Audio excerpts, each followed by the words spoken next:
Eu gostaria de começar por agradecer o convite ao Centro de Investigação, o convite para estar aqui hoje a fazer esta comunicação, sendo certo que, se eu me lembro bem, já tivemos que adiá-lo 2 vezes por causa desta coisa que temos todos colados à boca. Antes até de começar, se me permitem, gostava também de fazer algumas saudações. Primeiro, saudar, obviamente, a vereadora, representante da Câmara Municipal de Lisboa, o senhor diretor do Centro de Investigação, o Sr. Martim Vicente Rodrigues. Também gostava de fazer uma saudação especial à família, obviamente, do professor Joaquim Veríssimo Serrão, e gostava de lembrar que fizemos o serviço militar ao mesmo tempo, Vitória e eu. Os colegas, obviamente, da Academia e do Centro de Investigação, aos premiados e a todos os que estão presentes, minhas senhoras e meus senhores. E, de facto, a minha comunicação tem este nome bizarro, uma pergunta bizarra. E começo então, e aviso já que não tenho PowerPoint.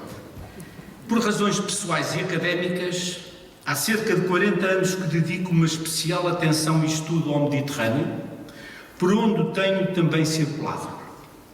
Julgo poder testemunhar como, pouco a pouco, nos últimos anos, o interesse por essa região vem crescendo.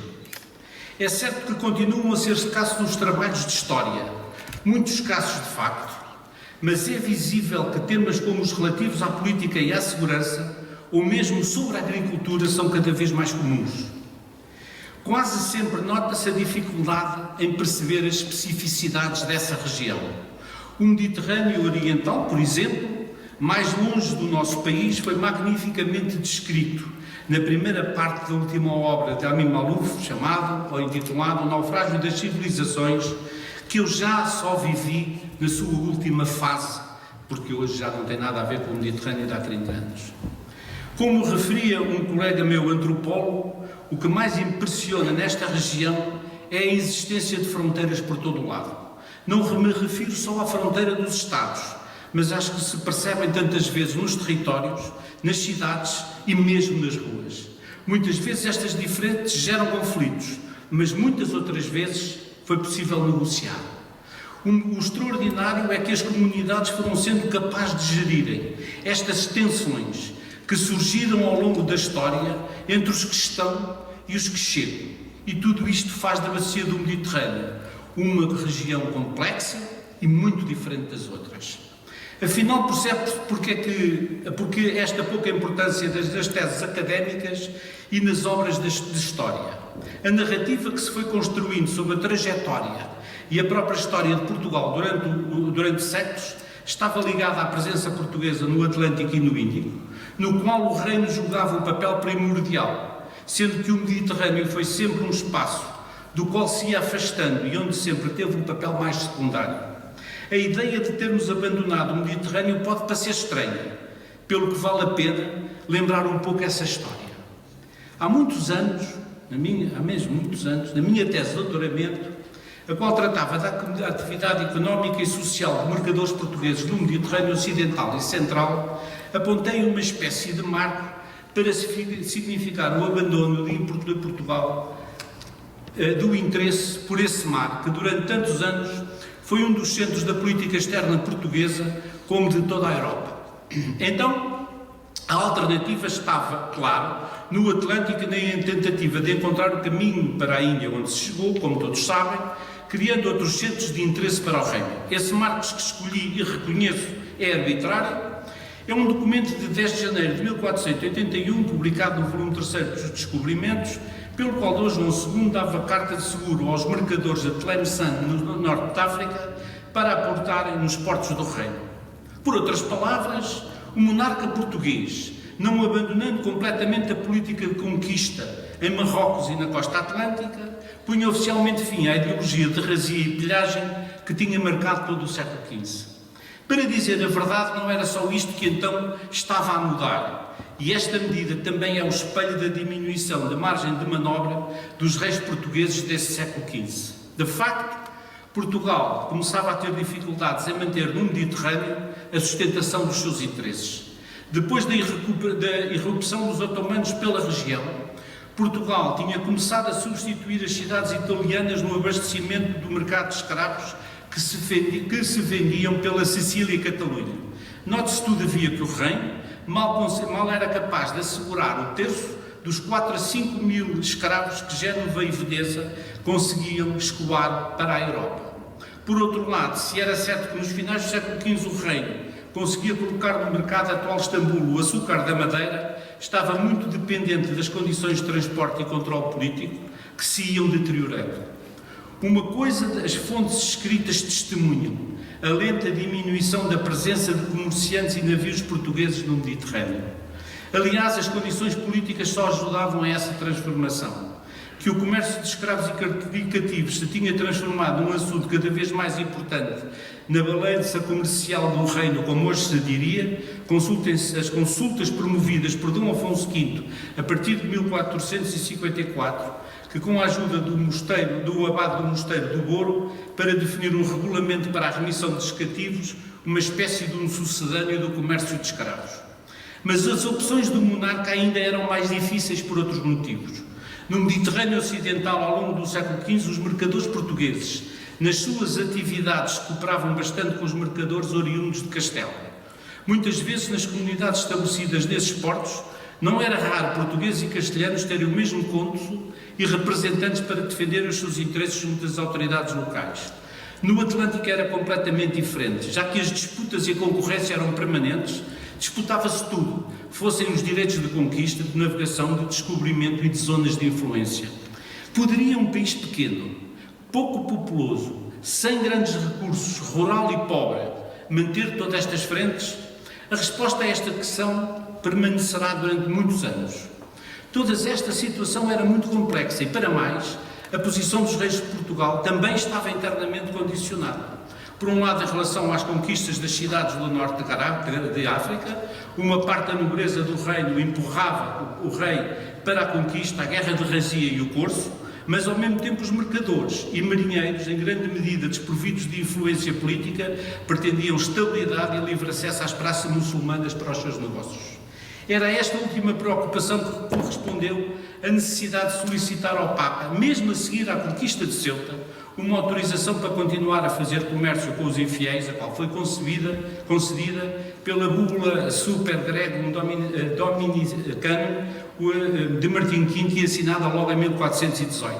Mas essa possível abertura não se tornou um elemento estruturante da política externa portuguesa. Pelo contrário, as ações de razia, de pilhagem e conquista predominavam na atitude externa do reino. E não se pense que era uma atitude, que era uma simples prática, mais ou menos empírica, já que em torno dela se foi construído uma verdadeira teoria da política externa.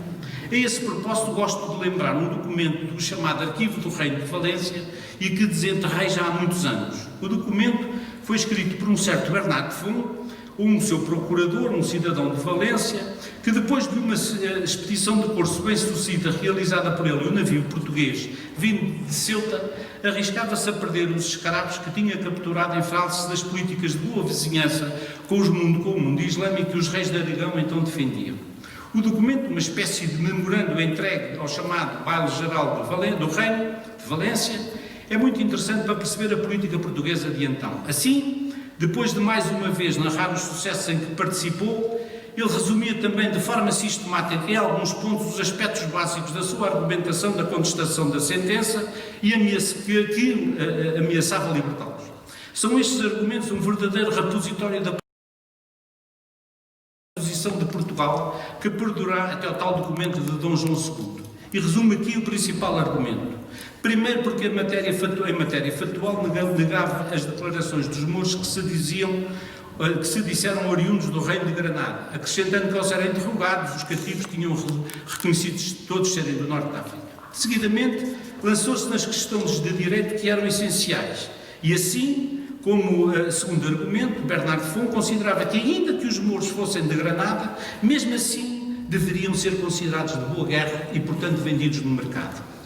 O motivo era simples, e agora cito este autor: a guerra contra os mouros, muito especialmente os de Granada, era lícita, como se sabia, e era reconhecido nos documentos oficiais. E de resto o Valenciano explicava que os portugueses tinham a este propósito uma atitude radical e para ele correta. Como era sabido, fazer guerra contra os mouros era sempre a boa guerra. À medida que o século XV se aproximava do fim e o século XVI estendeu a presença portuguesa para outros espaços, a discussão sobre as opções a tomar face à escassez de recursos existentes e a necessidade de definir prioridades tornaram-se uma constante. Para ser verdadeiro, essa controvérsia, relembro, começou logo a propósito de Ceuta, se conquistava ou não a cidade, e se, depois de conquistada, se guardava ou não sob o domínio da coroa. Nos finais do reinado de Dom João I, a discussão sobre a Guerra de Marrocos voltou à agenda e os principais do reino foram mais uma vez consultados. Lendo-se as respostas, percebe-se que havia uma enorme divisão entre as elites do reino. Nos finais do século XV, a coroa portuguesa, consciente das alternativas que se abriam ao país e os recursos disponíveis, viu-se obrigada a optar entre manter os seus interesses em torno do Mediterrâneo e das regiões atlânticas que a complementavam ou abandonar esta região e reconstruir-se, tendo por centro o Atlântico e depois o Índico. Não era fácil, pura e simplesmente, abandonar uma região que já então ajudava a definir um perfil do reino. Por isso, a discussão regressava sempre, seja sobre a falta de recursos, seja sobre a incapacidade de manter todos os territórios sobre o domínio da coroa. Em meados do século XVI voltou outra vez a discussão e regressaram as consultas. E foi nesse contexto que a Zamora foi abandonada em 1541, Safia em 1542 e Arcila em 1550. Já agora uma pequena nota. Ainda há 3 estruturas junto à costa mediterrânica de Marrocos que conhecemos mal e nem sequer conseguimos confirmar os tempos e da sua origem e abandono. Refiro-me ao pequeno castelo, lindíssimo castelo de resto de Targa, hoje que já se encontra em plena praia, junto à estrada que vai de Tetuã para a Holocena, a torre chamada do Martil junto ao porto de Marrocos e o imponente conjunto de castelo e atalaias de um sítio que se chama Beni Gufrá, perto do antigo porto de Velés de Galá-Gomera, também chamado Penedo de Badés. O testemunho mais eloquente de tudo isto é a leitura do diálogo do soldado prático. Um dos temas principais que perspassam na obra é, claro, a discussão se Portugal devia ou não guardar ainda por ser mais rica ou ficar com Marrocos, por ser mais perto. Mas a opção de abandonar o Mediterrâneo tinha-se tomado há muito e tinha-se tornado há muito estruturante da política externa portuguesa, nacional. As fontes, como é natural, também referiram este afastamento. Como escrevia François Brizet, um modernista francês, num artigo de 2014, os portugueses, os europeus continuavam a viajar, mesmo sob o domínio otomano, a viajar pelo Mediterrâneo. Fossem eles peregrinos, mercadores, estudantes, simples curiosos, soldados e aventureiros. Quanto aos portugueses, haveria cada vez menos mercadores, estudantes e soldados, mas os peregrinos e aventureiros, esses, continuavam a existir e deixaram-nos preciosos relatos. Conhecemos, de facto, meia dúzia que só confirmam a mudança da situação. Sejam os relatos daqueles que foram a Jerusalém ou à Índia, como Frei Pantaleão de Aveiro, nos Itinerários da Terra Santa, publicado em 1593 e referente à viagem que recorreu entre 1562 e 64, e o relato inexplicavelmente inédito de Frei Soares de Albergaria, intitulado Itinerário da Santa Casa de Jerusalém, que ele fez esse itinerário entre os anos de 1552, e deixem-me dizer que há outros inéditos que eu conheço e que, por exemplo, descrevem as primeiras comunidades cristãs do Médio Oriente e que inexplicavelmente são por publicar. E então dizia que sejam os relatos daqueles que vieram por terra da Índia para Portugal e de que são exemplos o relato de António Terreiro, cuja chegada a Lisboa em 1530, vindo da Índia, criou uma enorme emoção, e o tratado da viagem que fez Dom Álvaro da Costa da Índia Ocidental à Europa, ela foi